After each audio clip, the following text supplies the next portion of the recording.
Hey everyone, and welcome back to Visions Beyond. We like to take deep dives into fascinating topics, and today we're tackling something that's really been capturing a lot of attention lately, the world of mitochondria and their connection to this whole longevity trend. We've got two awesome sources to guide us today: Beyond Energy, mitochondria's role in diet and health, from News Medical, and Metabolic Health, mitochondrial fitness, physical activity, and cancer, from PMC. So you're probably hearing a lot about cellular health and metabolism these days. Right. It seems like it's everywhere. But what's the real deal? Well, that's exactly what we're going to unpack today. Yeah, it's a hot topic for sure, and for good reason. I think as we dig into these sources, you'll see that mitochondria are way more than just the powerhouse of the cell. They really play a critical role in overall health and even how we age. Okay. I definitely remember learning about mitochondria way back in high school biology. But to be honest, I wasn't exactly glued to my seat back then. So Okay. can we do a super quick recap? Like, what exactly are mitochondria and why are they suddenly so important? Absolutely. So mitochondria are these tiny structures. They're found inside almost all of our cells. And you can think of them like tiny factories that convert the food that we eat into usable energy. And that's a molecule called ATP.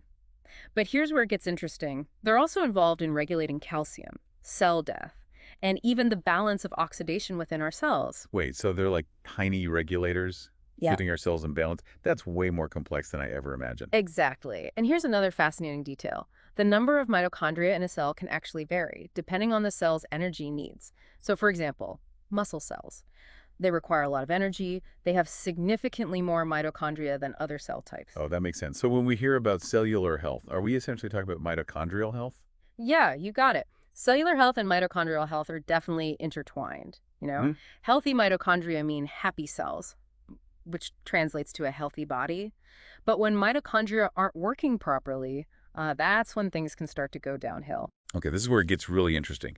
So how do our lifestyle choices, especially what we eat, impact these little guys? Well, the food we eat provides the raw materials for energy production. So we're talking about macronutrients, like carbohydrates, fats, and proteins. But specific nutrients are also essential for the mitochondria themselves. Things like B vitamins, iron, selenium, and CoQ10, they're all crucial for keeping those mitochondria humming along. So it's like we need to fuel ourselves as much as we fuel our bodies. And I've heard that some diets specifically target mitochondria. Is that true? Yeah, it is. Some diets emphasize healthy fats to support mitochondrial health. Others, like calorie restriction or intermittent fasting, actually challenge the mitochondria to become more efficient by tapping into stored energy. Think of it as a workout for your cells. Wow. I never thought of fasting that way. Wow. I never thought of fasting that way. But what happens when our mitochondria aren't working properly? Like, what are the consequences? That's when the trouble starts. When mitochondria become dysfunctional, it can have a ripple effect throughout the body. It can be caused by a variety of factors, from genetic mutations and infections to the natural aging process, and even a lack of physical activity. And this dysfunction is linked to a whole range of health problems, unfortunately. So dysfunctional mitochondria, that's the reason we age? Is that what we're saying? Well, it's a piece of the puzzle. Damaged mitochondria can contribute to aging, but it's not the whole story. There's also a fascinating connection between healthy mitochondria and longevity. Okay, now I'm really intrigued. So how do we boost our mitochondrial health? Spill the secrets. The good news is that we have a lot of control over our mitochondrial health. Regular, moderate exercise is key. It actually improves the turnover of damaged mitochondria through a process called mitophagy. It was like taking out the cellular trash. What about diet? Any specific foods that can help or hurt our mitochondria? Diet plays a huge role. Limiting processed foods and focusing on nutrient-rich options is key. Load up on fruits, vegetables, legumes, nuts, and healthy fats. And don't forget about those essential micronutrients we talked about earlier, like B vitamins and CoQ10. Okay, got it. Got to eat clean for those little powerhouses. We hear so much about chronic inflammation being bad for us. How does that tie in with mitochondria? Great question. Chronic inflammation can actually damage mitochondria, which in turn produce more reactive oxygen species. Those are molecules that can cause damage to cells. And those reactive oxygen species contribute to even more inflammation. It creates a vicious cycle. So it's a double whammy. Inflammation damaging mitochondria and damaged mitochondria fueling more inflammation. That can't be good. It's definitely something we want to avoid. Chronic inflammation has been linked to a whole host of issues, including heart disease, diabetes, and even some types of cancer. Okay, so we need to fight inflammation. It sounds like exercise is our secret weapon here. Exercise is a powerful tool, for sure. Regular physical activity has been shown to boost mitochondrial function, reduce oxidative stress, and even help our bodies manage inflammation. So exercise, it's not just about looking good, it's about keeping those cells healthy. Exactly. Some research even suggests that exercise can stimulate the creation of new mitochondria. It's like a cellular fountain of youth. Wow, I'm definitely motivated to get moving now. We've talked a lot about diet and exercise, but what about supplements? Can they play a role in mitochondrial health? That's a question I get a lot. While a healthy diet should provide most of the nutrients your mitochondria need, some people might benefit from supplements, particularly if they have specific dietary restrictions or deficiencies.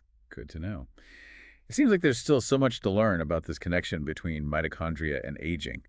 What are some of the most exciting areas of research right now? One area that researchers are really digging into is the role of mitochondrial DNA.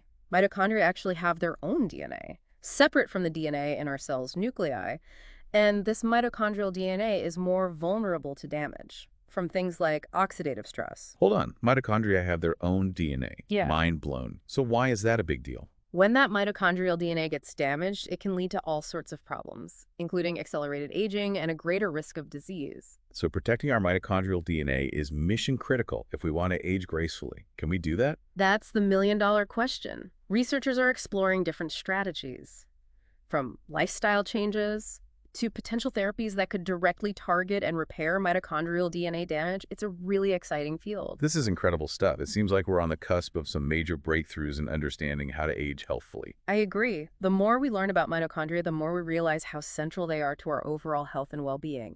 It's a powerful reminder that taking care of ourselves at the cellular level is key. It really is amazing to think about these tiny structures having such a big impact on our health and how we age. So besides what we've already talked about, diet, exercise, supplements, are there other things we should be doing or avoiding to keep our mitochondria happy? Absolutely. One thing that's becoming increasingly clear is the role of environmental toxins. We're exposed to so many chemicals and pollutants in our daily lives, and some of them can directly damage mitochondria. Oh, right. I never thought about that connection. So what can we do to minimize our exposure to these harmful toxins? Well, there's some simple things we can all do. Filtering your water, choosing organic produce whenever possible, and being mindful of the ingredients in your personal care products. Those are all great steps to take. Great advice. And I'm always hearing about how chronic stress is bad for our health. Does stress impact our mitochondria too? You bet it does. When we're under chronic stress, our bodies release hormones like cortisol, which can disrupt mitochondrial function. So managing stress is not just good for our mental health, it's good for our cells too. It seems like everything is connected when it comes to our health. You're absolutely right. Our bodies are incredibly complex systems, and everything is interconnected. When one part is out of balance, it can throw off the entire system. It's like a delicate ecosystem.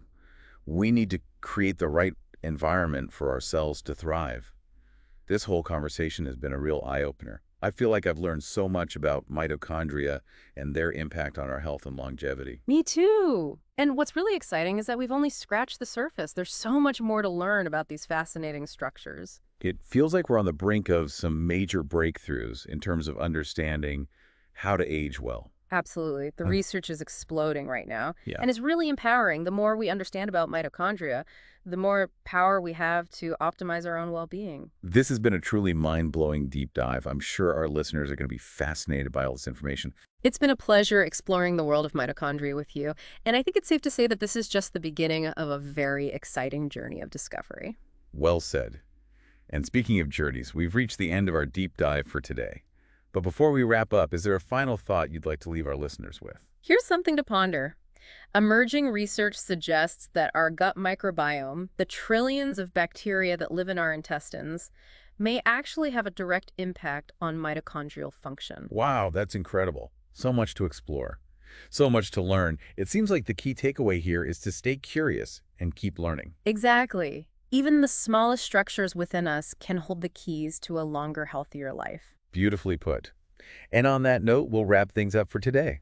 Don't forget to like, share, and subscribe to Visions Beyond. And be sure to leave a comment with your thoughts on today's deep dive. We'd love to hear from you. And let us know what you'd like us to explore in the future. Until next time, keep seeking those visions beyond.